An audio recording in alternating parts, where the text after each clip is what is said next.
नाग पंचमी पर ना करें यह 5 गलतियां, बर्बाद को जाएगी जिंदगी। हिंदू धर्म में सावन महीने को बेहद ही शुभ और पवित्र माना जाता है। इस महीने वैसे तो कई सारे व्रत त्योहार पड़ते हैं, लेकिन नाग पंचमी का फर्क बेहद ही खास माना जाता है। इस दिन लोग नाग देवता की विधि विधान से पूजा करते हैं और उन्हें दूध पिलाते हैं। पंचांग के अनुसार नाग पंचमी का पर्व हर साल सावन माह के शुक्ल पक्ष की पमी तिथि पर मनाया जाता है। इस बार नाग पंचमी 9 अगस्त दिन शुक्रवार को पड़ रही है। इस दिन पूजा पाठ करने से जीवन में सकारात्मक शक्ति का संचार होता है, लेकिन कुछ ऐसे काम हैं जिन्हें भूलकर भी नहीं करना चाहिए, नहीं तो पूरा जीवन ही बर्बाद हो जाता है। साथ ही हम जानेंगे कि नाग पंचमी के दिन कौन से काम करने चाहिए, साथ ही जाने के शुभ मुहूर्त के बारे में। मित्रों, आपसे हाथ जोड़कर निवेदन है कि इस वीडियो को लाइक जरूर ही कर दीजिए और कमेंट बॉक्स में हर हर महादेव अवश्य ही लिखें, जिससे कि महादेव की कृपा आप पर हमेशा ही बने रहे। और महायोग टीवी चैनल को जरूर ही सब्सक्राइब करें। चलिए सबसे पहले हम जान लेते हैं नाग पंचमी के दिन कौन से काम हमें नहीं करना चाहिए, जो आपके लिए जानना बेहद ही खास और जरूरी है। माताएं एवं बहनों, आप सभी को हम बता दें कि नाग पंचमी पर सर्पों की पूजा का लाभ। भविष्य पुराण के अनुसार सर्प काटने से किसी की मौत हुई हो तो उनकी सद्गति नहीं होती, ऐसी आत्माओं को मोक्ष नहीं मिलता। ऐसे में नाग पंचमी पर नाग देवता की पूजा करने से सांप के डसने का भय नहीं रहता। साथ ही जिन लोगों की अकाल मृत्यु हुई है उन्हें मुक्ति मिलती है। ब्रह्मा पुराण के अनुसार ब्रह्मा जी ने सर्पों को नाग पंचमी के दिन पूजे जाने का वरदान दिया है। इस दिन अनंत, वासुकी, तक्षक, कारकोटा और पिंगल नाग की पूजा का विधान है। इनकी पूजा से राहु केतु जनित दोष और कालसर्प दोष से मुक्ति मिलती है। नाग पंचमी पर ना करें यह काम, जिंदा सांप की पूजा ना करें। नागों की पूजा करके आध्यात्मिक और अपार धन की प्राप्ति की जा सकती है, लेकिन उस दिन भूलकर भी जीवित सांप की पूजा ना करें। पूजा के दौरान जो सामग्री उन पर चढ़ाई जाती है उससे नागों के स्वास्थ्य पर बुरा असर हो सकता है। धारदार हथियार का इस्तेमाल ना करें। मान्यताओं के अनुसार नाग पंचमी पर धारदार चीजें जैसे चाकू, कैंची आदि का इस्तेमाल करने से बचना चाहिए। कहा जाता है कि नाग पंचमी पर धारदार चीजों का उपयोग करने से अशुभ परिणाम भुगतने पर डीच सकते हैं। जीवित नाग को दूध ना पिलाएं। जीवित नाग को भूलकर भी दूध ना पिलाएं, क्योंकि यह एक मांसाहारी जीव है। जबरन दूध पिलाने से उनकी जान भी जा सकती है। जमीन की खुदाई ना करें। नाग पंचमी पर जमीन खोदने यहाँ तक कि हल चलाने की भी मनाही है। मान्यता है कि नाग जमीन के अंदर निवास करते हैं।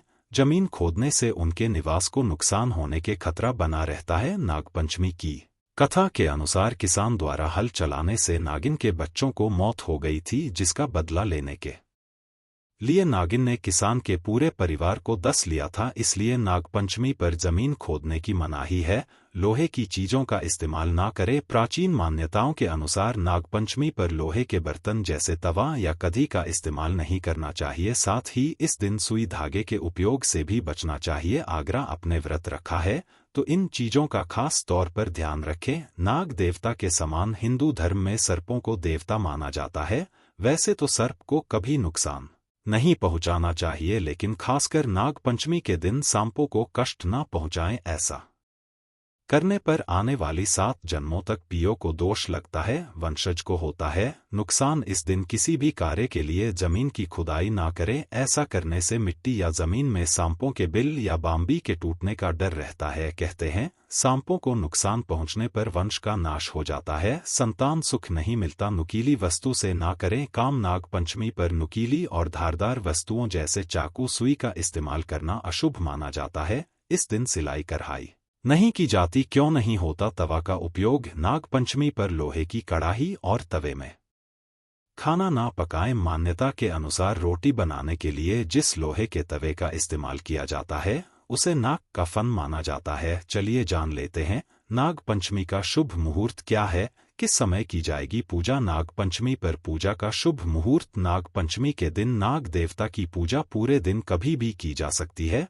पूजा का सबसे शुभ मुहूर्त 9 अगस्त को सुबह 5:47 से 8:02 तक रहेगा। दोपहर में 12:01 से 1 बजे तक का समय भी पूजा के लिए शुभ है। इसके बाद प्रदोष काल में भी पूजा का शुभ मुहूर्त शाम को 6:33 से रात को 8:02 तक रहेगा। काल सर्प दोष के कई कारण हैं। कहते हैं कि इससे जीवन में अचानक घटना और दुर्घटना के योग बनते हैं और व्यक्ति की तरक्की रुक जाती है। बाल्यकाल में किसी भी प्रकार की बाधा का उत्पन्न होना अर्थात घटना, दुर्घटना, चोट लगना, बीमारी आदि का होना, विवाह में विलंब, विद्या अध्ययन में रुकावट, संतान का ना होना या संतान द्वारा घोर कष्ट, रोजगार का नहीं मिलना, गृह कलह, अकाल मृत्यु आदि भी काल सर्प दोष का लक्षण माना जाता है। नाग पंचमी का दिन काल सर्प दोष निवारण का सबसे अच्छा दिन होता है। आओ जानते हैं 20 सरल उपाय क्या है काल सर्प दोष।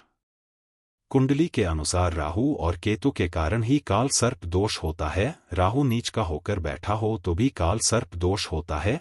मूलत सूर्य, चंद्र और गुरु के साथ राहु के होने को काल सर्प दोष माना जाता है। राहु का अधिदेवता काल है तथा केतु का अधिदेवता सर्प है। इन दोनों ग्रहों के बीच कुंडली में एक तरफ सभी ग्रह हो तो काल सर्प दोष कहते हैं। राहु केतु हमेशा वक्री चलते हैं तथा सूर्य चंद्र मार्गी 12 तरह के काल सर्प दोष कहे गए हैं। एक चांदी के नाग नागिन के जोड़े यदि आप नहीं ला सकते हैं तो बड़ी सी रस्सी में 7 कांटे लगाकर उसे सर्प रूप में बना ले, फिर उसे एक आसन पर स्थापित करके उस पर कच्चा दूध, बताशा और फूल अर्पित करे, फिर गुग्गल की धूप दे। इस दौरान राहु और केतु के मंत्र पढ़े। राहु के मंत्र उ राम राहवे नम और केतु के मंत्र उ के केवे नम का जाप बराबर संख्या में करें। इसके बाद भगवान शिव का ध्यान करते हुए एक एक करके रस्सी की गांठ खोलते जाएं। फिर जब भी समय मिले रस्सी को बहते हुए जल में बहा दे। इससे काल सर्प दोष दूर हो जाएगा। 2 चांदी के 2 सर्पों के साथ ही स्वास्तिक बनवाएं। अब थाल में रखकर इन दोनों सर्पों की पूजा करें और एक दूसरे थाल में स्वास्तिक को रखकर उसकी अलग पूजा करें। सर्पों को कच्चा दूध चढ़ाएं और स्वास्तिक पर एक बेलपत्र चढ़ाएं। फिर दोनों थाल को सामने रखकर उ नागेंद्र हाराय नम एंडस का जाप करें। इसके बाद नागों को ले जाकर शिवलिंग पर अर्पित करेंगे और स्वास्तिक को गले में धारण करेंगे। ऐसा करने से कल सर्प दोष, सर्प भय और स्वप्न दूर हो जाते हैं। 3 नाग पंचमी के दिन घर के मुख्य द्वार पर गोबर, गेरू या मिट्टी से सर्प की आकृति बनाएं और इसकी विधिवत रूप से पूजा करें। इससे जहां आर्थिक लाभ होगा वहीं घर पर आने वाली काल सर्प दोष से उत्पन्न विपत्तियां भी टल जाएंगी। नाग पूजा के साथ ही नाग माता कद्रू मनसा देवी, बलराम पत्नी रेवती, बलराम माता रोहिणी और सर्पों की माता सुरसा की वंदना भी करें। मान्यता अनुसार पंचमी के दिन घर के आंगन में नाग फनी की शाखा पर मनसा देवी की पूजा करने से विष का भय नहीं रह जाता। मनसा देवी की पूजा के बाद ही नाग पूजा होती है। यह भी काल सर्प दोष से मुक्ति का एक उपाय है। 5 ज्योतिष के अनुसार पंचमी तिथि के स्वामी नाग हैं। इस दिन अष्ट नागों की पूजा प्रधान रूप से की जाती है। नाग पूजा से पूर्व भगवान शंकर की पूजा की जाती है। इसके बाद आप घर पर ही चांदी के नाग नागिन के साथ आप इन 8 नागों के मंत्रों के साथ इनकी पूजा करें। 1 अनंत शेष, 2 वासुकी, 3 तक्षक, 4 करकोटक, 5 पद्म, 6 महापद्म, 7 शंख और 8 कुले। 6 नागों की पूजा करने के लिए उनके चित्र या मूर्ति को लकड़ी के पाट के ऊपर विधि पूर्वक स्थापित करके पूजन किया जाता है। मूर्ति पर हल्दी, कंकु, रोली, चावल और फूल चढ़ाकर पूजा करते हैं और उसके बाद कच्चा दूध, घी, चीनी मिलाकर नाग मूर्ति को अर्पित करते हैं। पूजन करने के बाद सर्प देवता की आरती उतारी जाती है। अंत में नाग पंचमी की कथा अवश्य सुनते हैं। 7 आस्तिक मुनि की दुहाई नामक वाक्य घर की बाहरी दीवारों पर सर्प से सुरक्षा के लिए लिखा जाता है। ऐसी मान्यता है कि इस वाक्य को घर की दीवार पर लिखने से उस घर में सर्प प्रवेश नहीं करता और काल सर्प दोष भी नहीं लगता है। 8 जिस जातक की कुंडली में काल सर्प योग, पितृ दोष होता है उसका जीवन अत्यंत कष्टदायक, जीवन पीड़ा से भर जाता है। उसे अनेक प्रकार की परेशानियां उठानी पड़ती हैं। इस योग से जातक मन ही मन घुटता रह है। ऐसे जातक को नागपंचमी के दिन श्री सर्प सूक्त का पाठ करना चाहिए। 9 नासिक के पास त्र्यंबकेश्वर में काल सर्प दोष का शांति कर्म किया जाता है। इसके अलावा भी किसी पवित्र नदी के तट पर तीर्थ स्थान में शिव सानिध्य में प्रयोग किए जा सकते हैं। नाग पंचमी पर यदि यह शांति कर्म कराएंगे तो विशेष लाभ मिलेगा। 10 नाग पंचमी पर राहु तथा केतु के मंत्रों का जाप करें या करवाएं। राहु मंत्र एयूएम ब्रह्म भय भ्रमसा राहवे नम, केतु मंत्र एयू एम स्तम स्त्रियों स्त्र सा केतवे नम, गला सर्प मंत्र या नाग गायत्री के जाप करें या करवाएं। सर्प मंत्र एयू अम, नाग देवता है नम, नाग गायत्री मंत्र एयू एम नव। संगीत कुलायन कारिसल शेष दिन होता है। 13 नाग पंचमी के दिन श्रीमद् भागवत पुराण और श्री हरिवंश पुराण का पाठ करवाएं। 14 नाग पंचमी के दिन दुर्गा पाठ करें या करवाएं। नाग पंचमी के दिन भैरव उपासना करें, भैरव बाबा के यहाँ पर जाकर कच्चा दूध चढ़ाएं। 16 नाग पंचमी के दिन यथाशक्ति श्री महामृत्युंजय मंत्र का जाप करें या करवाएं। 17 नाग पंचमी के दिन सपेरे से नाग लेकर उसे जंगल में छुड़वाएं। 18 नाग पंचमी के दिन घर में फिटकरी समुद्री नमक तथा देशी गाय का गौमूत्र मिलाकर पोंछा लगाएं तथा गुग्गल की धूप दें। 19 नाग पंचमी के दिन नाग देवता या शिव मंदिर में जाकर झाड़ू लगाएं। धर्म स्थान की सीढ़ियों पर 10 दिन तक पोंछा लगाएं। 20 माथे पर चंदन का तिलक लगाएं। कर्पूर जलाने से देव दोष व पितृदोष का शमन होता है। लाल किताब के उपाय काल सर्प दोष है तो हमेशा रोटी रसोई में बैठकर ही खाएं। दीवारों को साफ रखें, टॉयलेट बाथरूम की सफाई रखें, ससुराल से संबंध अच्छे रखें, पागलों को खाने को दें, माथे पर चंदन का तिलक लगाएं। घर में ठोस चांदी का हाथ ही रख सकते हैं। सरस्वती की आराधना करें, मंगल या गुरु का उपाय करें। चलिए अब हम आपको नाग पंचमी की जो कथा होती है वह बता देते हैं, क्योंकि जिस माता बहन ने नाग पंचमी की पूजा अर्चना करती हैं उनको यह कथा अवश्य ही सुनाई चाहिए, क्योंकि जब भी उनकी मनोकामना इच्छा पूरी होती है, अन्यथा कोई मनोकामना अच्छा पूरी नहीं होती। इसलिए आप नाग पंचमी की इस कथा को, इस पावन कथा को जरूर ही पूरा सुने। चलिए क्या है नाग पंचमी की कथा, अवश्य ही हम सब ध्यान लगाकर सुनते हैं। पर इससे पहले आपने अभी तक महायोग भी चैनल को सब्सक्राइब ना किया हो तो जरूर ही कर लें और वीडियो को लाइक भी करें। चलिए जान लेते हैं नागपंचमी की सबसे प्राचीन कथा। जब नागदेव बने भाई प्राचीन काल में एक सेठ जी के 7 पुत्र थे। 7 के विवाह हो चुके थे। सबसे छोटे पुत्र की पत्नी श्रेष्ठ चरित्र की विदुषा थी, परंतु उसके भाई नहीं था। एक दिन बड़ी बहू ने घर लीपने को पीली मिट्टी लाने के लिए सभी बहुओं को साथ चलने को कहा तो सभी ढलिया और खुरपी लेकर मिट्टी खोदने लगी। तभी वहां एक सर्प निकला जिसे बद्दी बहू खुरपी से मारने लगी। यह देखकर छोटी बहू ने उसे रोकते हुए कहा, मत मारो इसे, यह बेचारा निरपराध है।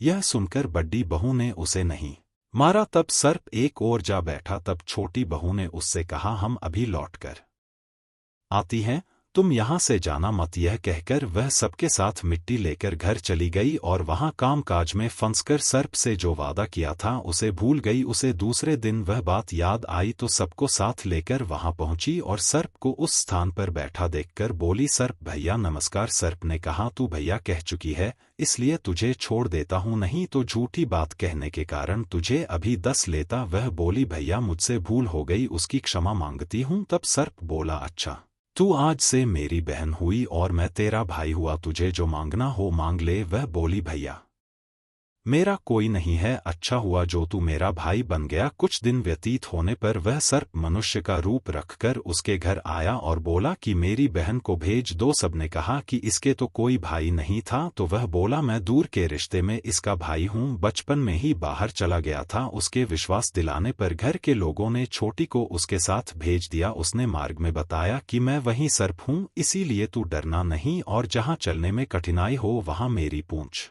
पकड़ डच लेना। उसने कहे अनुसार ही किया और इस प्रकार वह उसके घर पहुंच गई। वहां के धन ऐश्वर्य को देखकर वह चकित हो गई। एक दिन सर्प की माता ने उससे कहा, मैं एक काम से बाहर जा रही हूँ, तू अपने भाई को ठंडा दूध पिला देना। उसे यह बात ध्यान ना रही और उसे गर्म दूध पिला दिया जिसमें उसका मुख बेतरह जल गया। यह देखकर सर्प की माता बहुत क्रोधित हुई, परंतु सर्प के समझाने पर शांत हो गई। तब सर्प ने कहा कि बहन को अब उसके घर भेज देना चाहिए। तब सर्प और उसके पिता ने उसे बहुत सा सोना चांदी जवाहरात वस्त्र भूषण आदि देकर उसके घर पहुंचा दिया। इतना ढेर सारा धन देखकर बड़ी बहू ने ईर्ष्या से कहा, भाई तो बद्दा धनवान तुझे तो उससे और भी धन लाना चाहिए। सर्प ने यह वचन सुना तो सब वस्तुएं सोने की लाकर दे दी। यह देखकर बद्दी बहू ने कहा, इन्हें धाने की धू भी सोने की होनी चाहिए। तब सर्प ने झाड़ू भी सोने की लाकर रख दी। सर्प ने छोटी बहू को हीरा मणियों का एक अद्भुत हार दिया था। उसकी प्रशंसा उस देश की रानी ने भी सुनी और वह राजा से बोली कि सेठ की छोटी बहू का हार यहाँ आना चाहिए। राजा ने मंत्री को हुक्म दिया कि उससे वह हार लेकर शीघ्र उपस्थित हो। मंत्री ने सेठ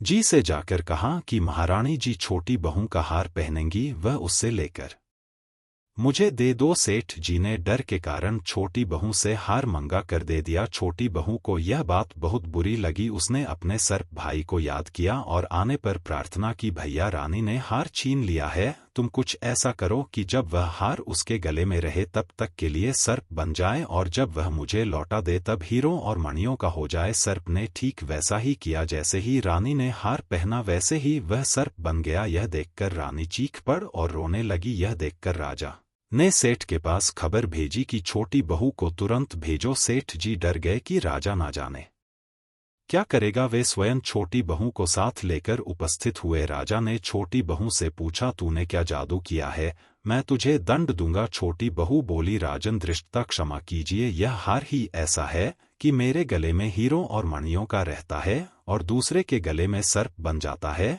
यह सुनकर राजा ने वह सर्प बना हार से देकर कहा, अभी पहन कर दिखाओ। छोटी बहू ने जैसे ही उसे पहना वैसे ही हीरो मणियों का हो गया। यह देखकर राजा को उसकी बात का विश्वास हो गया और उसने प्रसन्न होकर उसे बहुत सी मुद्राएं भी पुरस्कार में दी। छोटी वह अपने हार और इन सहित घर लौट आई। उसके धन को देखकर बद्धी बहू ने ईर्ष्या के कारण उसके पति को सिखाया कि छोटी बहू के पास कहीं से धन आया है।